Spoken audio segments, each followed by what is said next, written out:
Muitos escritores de ficção científica do início e meados do século XX descreveram a criação de um sol artificial em suas obras. Essa ideia, na época, era muito ousada. Desde os tempos antigos, a humanidade tem adorado o sol em todos os lugares do nosso reino, identificando-a com Deus. Há muitos vestígios disso, desde pinturas rupestres até templos antigos semi-destruídos em homenagem a essa estrela.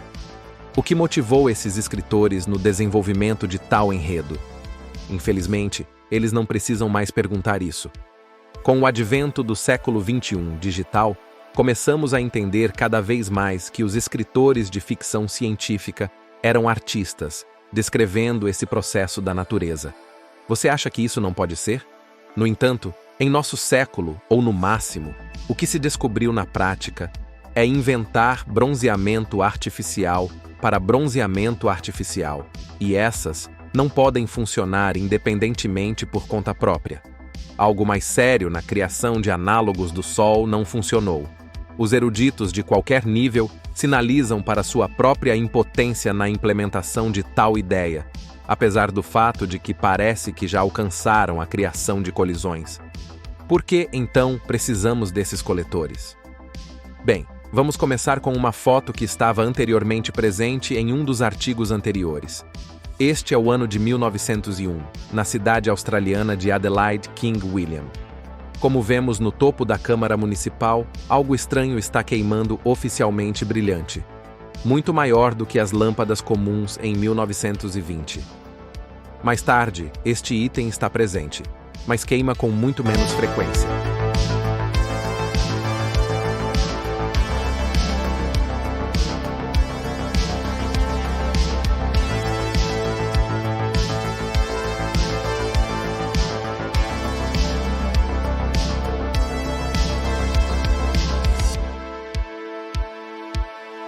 Essa é uma foto da mesma rua em 1866. Algo que lembra a descrição de Roma na Idade Média, de acordo com o livro de História Soviético. Nas ruas, elas se assemelharam e fazem o gado. Mas a coisa mais interessante é que o nosso objeto incompreensível já existe na torre da prefeitura. E é bem visível que esta é uma bola espaçada a alguma distância da cúpula. Isso já é 1870. As sebes da rua já foram removidas, mas todas as janelas ainda estão entupidas de alguma coisa, e o sinal característico de venda está pendurado no prédio do outro lado da rua da prefeitura.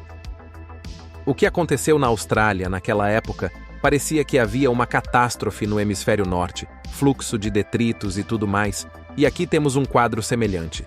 Temos uma cidade densamente povoada com prédios centrais à venda e também vemos janelas subterrâneas semi-cobertas. Mas a coisa principal, nossa bola, está realmente pendurada no pináculo. Foi montado lá antes desses eventos incompreensíveis. A janela redonda, que depois foi selada como uma estrela, tinha algum tipo de enchimento e obviamente não era um relógio. Obviamente, este item foi retirado. Horas de boa saúde penduradas no prédio do outro lado da rua não interessavam a ninguém, e antes que nossa bola simplesmente não alcançasse, desmontar sem um toque aparentemente.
Encontre pelo menos um item que se pareça com uma estação de energia. Você não encontrará. No entanto, nossas bolas estavam queimando de tal forma que agora nem todo o holofote pode repetir algo assim. Como você provavelmente já deve ter adivinhado, esta exposição não durou muito tempo e foi desmontada, como todas as outras exibições ao redor do mundo. As fotos desta exposição à noite podem ser vistas por acaso na Europa e na América do Norte. Essas fotos são quase nulas em algum lugar. Elas estão disponíveis gratuitamente. Esta é uma grande exceção à regra. Esta é a mesma exposição de Paris em 1900. A Torre Eiffel parece estranha, para dizer o mínimo. Após o encerramento desta exposição, a Torre Eiffel está em fase de reconstrução. Desta forma, nunca mais a veremos. Como você pode ver, na sua parte superior está a mesma bola, exceto que ela não brilha em todas as direções. Tecnicamente, isso não é difícil de fazer. Basta aplicar um invólucro translúcido com um buraco. Porque essas bolas desaparecem de repente de todos os lugares e as informações sobre sua existência são diretamente esclarecidas. Tudo antes do banal é simples. Essas bolas eram capazes de brilhar e aquecer por si mesmas, ou seja, era um sol artificial que inspirou todos os escritores de ficção científica. Não por acaso, todos os trabalhos sobre este tema apareceram apenas no século XX. É difícil dizer o que inspirou os escritores a levantar este tópico em particular. Eles provavelmente sabiam que tal sol existia e talvez tenham visto com seus próprios olhos. Mas é bem possível que simplesmente tenham cumprido uma ordem social, como Léo tornou em Guerra e Paz. Essas bolas eram chamadas de heliontes, e era muito fácil fazê-las. Foi outra conquista de civilizações passadas que sobreviveram até o século XX, quando surgiu uma nova doutrina mundial do desenvolvimento técnico. Essas bolas começaram a interferir muito. Bem, eles caíram no esquecimento com rapidez suficiente. Até aquele momento, essas bolas estavam praticamente em todo lugar. Há muitas fotos antigas da Europa em todos os templos formadores da cidade. As bolas solares estavam presentes naquele momento. É muito fácil distingui-las. Elas sempre ficam no campanário, alguma distância da cúpula. Seu principal objetivo era indicar que o templo está ligado bem com a iluminação das áreas à noite. Obviamente não houve problemas. Essa ideia técnica foi transferida dos templos para locais de entretenimento e exposições. Como você pode ver sobre a águia improvisada, há uma enorme bola montada a partir de seções. Obviamente, no início do século XX, a fabricação de helioides foi completamente depurada. Qual é o segredo deles que parece estar perdido agora? A resposta a este enigma é bastante simples, e até mesmo está na superfície. É suficiente prestar atenção ao nome, ou melhor, à palavra hélio. O hélio é um dos elementos mais comuns no universo. Ele ocupa o segundo lugar depois do hidrogênio. Além disso, o hélio é o segundo na leveza depois do hidrogênio. Substância química, seu ponto de ebulição é o mais baixo entre todas as substâncias conhecidas. O hélio é o elemento menos quimicamente ativo do 18º grupo de gases nobres e, em geral, de toda a tabela periódica. Muitos compostos de hélio existem apenas na fase gasosa, na forma das chamadas moléculas de hexímero, nas quais os estados de elétrons excitados são instáveis, e o estado fundamental é instável. O hélio forma moléculas diatômicas Hd+2, fluoreto de HF, cloreto de ASI. As moléculas de hexímero são formadas sob a ação de uma descarga elétrica ou radiação ultravioleta numa mistura de hélio com flúor ou cloro. Elas são formadas através de uma descarga elétrica ou radiação ultravioleta numa mistura de hélio com flúor ou cloro. Quando uma corrente é passada através de um tubo cheio de hélio, observam-se descargas de cores diferentes, dependendo principalmente da pressão do gás no tubo. Normalmente, a luz visível do espectro de hélio tem uma cor amarela. À medida que a pressão diminui, as cores mudam para rosa, laranja, amarelo brilhante, verde amarelado e verde. Isto é devido à presença no espectro de hélio de várias séries de linhas localizadas na faixa entre as partes infravermelha e violeta do espectro. As linhas de hélio mais importantes, na parte visível do espectro, situam-se entre 76,5 e 27,14. Uma diminuição na pressão leva a um aumento no caminho livre médio do elétron, ou seja, um aumento em sua energia após a colisão com átomos de hélio.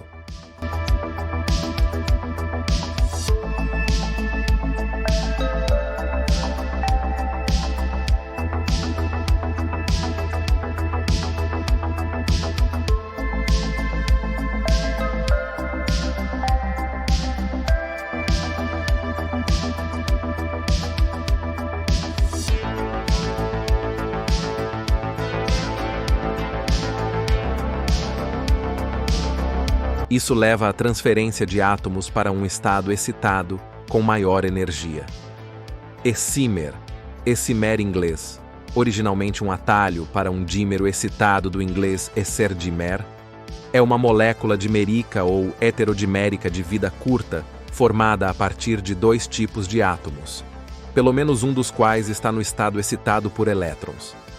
Este material é usado como corpo de trabalho de um excimer, e essas lâmpadas são frequentemente de átomos, e se formam entre dois átomos ou moléculas, que não formariam uma ligação química se ambos estivessem no estado fundamental. A vida útil dos excimers é muito curta, normalmente alguns segundos. A ligação de vários átomos a uma classe de matéria de raio pode aumentar o tempo de vida para segundos. Lâmpada epilex e lâmpada excimes são variedades de lâmpadas de descarga de gás, uma fonte de radiação ultravioleta, incluindo aquelas com o comprimento de onda inferior a 200. Uma classe relativamente recente de fontes de radiação e espontânea que usa radiação de não equilíbrio de moléculas de excímero ou exciplex. A principal diferença de excilamps das fontes luminescentes existentes, bem como térmicas de emissão e espontânea das faixas UV e VUV, é o espectro de emissão. Até 80% ou mais do poder total de radiação pode ser concentrado em uma faixa relativamente estreita da molécula correspondente. Neste caso, as potências de radiação específicas excedem os valores característicos das lâmpadas de baixa pressão nas transições ressonantes dos átomos. A imagem é geralmente mais clara. Todos os excilamps foram inventados há muito tempo, mas até agora foram escondidos com segurança, e eles não funcionavam de forma alguma a partir de um circuito de dois fios. Mas da tensão que o templo dava ao pináculo, e se você ainda verá fotos, aqui os quebra-cabeças finalmente se encaixam. A cor desejada do brilho poderia captar a regulação usual da pressão do hélio dentro do balão, e o fornecimento de energia helioide foi produzido por qualquer instalação da cúpula, mesmo que ela estivesse localizada nas proximidades. Isso pode explicar muitos dos inexplicáveis fenômenos da luz que estavam presentes na própria exposição, o destino do hélio. Não é menos misterioso o destino do mercúrio depois que Rutherford descobriu a radiação alfa causada pelos núcleos de hélio. Um brilho semelhante foi atribuído ao fator danoso de uma explosão nuclear. Talvez isso, claro, seja a verdade. Mas a história é muito parecida com a toxicidade do mercúrio, que na verdade não é. Por alguma razão, nossos ancestrais usavam helioides sem restrições, e até mesmo em casa. Se realmente houve dano, então eles provavelmente saberiam disso. Mais uma vez, temos um absurdo histórico, e como tudo isso parecia na Rússia, quase nada. Apenas arquivos muito remotamente fornecem artefatos estranhos.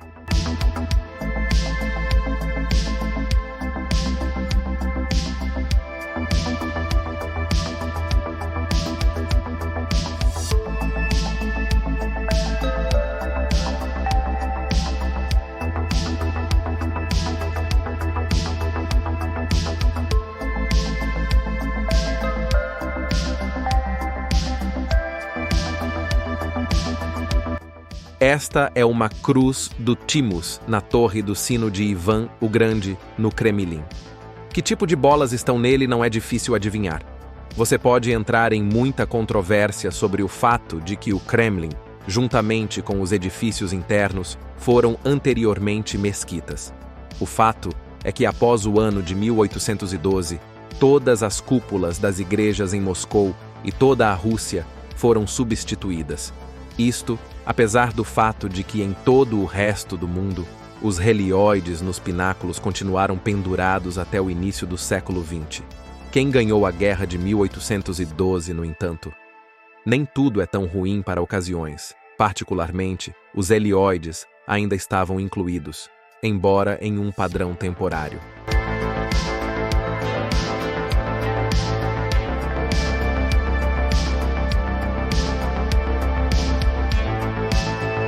Mas após a coroação de Nicolas II em 1896, o uso desses dispositivos na Rússia não é visível novamente. É possível provar muito que este equipamento é alimentado pela usina de St. George, com geradores Siemens e Gauss, mas não é toda Moscou. Estava brilhando naqueles dias. Muito provavelmente entregaram os mesmos helioides ao tribunal, se eles sequer forneceram alguma coisa. Sua produção na Rússia foi ajustada. Não pior que tijolo, mármore e outras coisas. Somente o uso de helioides não era permitido a todos e nem sempre, como você pode ver em uma construção similar a um L, onde também servir sobre o Palácio de Peter, perto do lago Plesheyevo. Ou talvez esse prédio não tivesse nada a ver com Peter, mas era um farol comum no lago Plesheyevo, segundo alguns relatos. Este lago foi relatado uma vez ao Volga e teve uma posição muito conveniente. Isto é exatamente o que Pedro usou ao treinar a frota para atacar, no entanto, isso não importa. Há muitos vestígios de helioides em edifícios antigos. O uso de helioides na antiga Rússia foi em grande escala, mas com o advento dos Romanovs, eles desapareceram quase imediatamente. O que você acha? Os faróis nas margens queimavam das lamparinas a óleo, como dizem em todos os livros, até que Siemens e Gauss que chegaram com seus geradores. Bem claro que não. É que na história, eles transferiram com sucesso a substituição de um para o outro, chamando a derrota de uma vitória, na propaganda. Isso acontece o tempo todo. No nosso tempo, não precisamos ir longe para exemplos. Faróis antigos brilhavam com os mesmos helioides e não eram piores que os modernos. No entanto, esta é outra história.